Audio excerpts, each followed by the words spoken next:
পিঠে ফুটে উঠল মাঝিটির। তীরে বসে শ্রীরামকৃষ্ণদেব ব্যথায় আর্তনাদ করে উঠলেন। আর্তনাদ শুনে ছুটে এলেন হৃদয়। হৃদয় শ্রীরামকৃষ্ণদেবের ভাগ্নে, দক্ষিণেশ্বরেই থাকেন। কাছে এসে দেখেন শ্রীরামকৃষ্ণদেব ব্যথায় কাঁদছেন। হৃদয় রেগে গিয়ে চোখ পাকিয়ে জিজ্ঞাসা করলেন,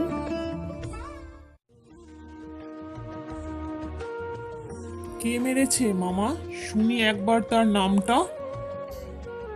যখন শ্রীরামকৃষ্ণের কাছে শুনলেন যে তাঁর শরীরে কেউ আঘাত করেনি, গঙ্গার বুকের উপর মাঝির পিঠের আঘাত এসে আহত করেছে তার মনকে এবং শরীরকেও, হৃদয় তখন স্তব্ধ হয়ে দাঁড়িয়ে রইলেন। অপরের সঙ্গে একাত্মবোধের এত বড় অকাট্য প্রমাণ কোথায় আর পেয়েছেন তিনি?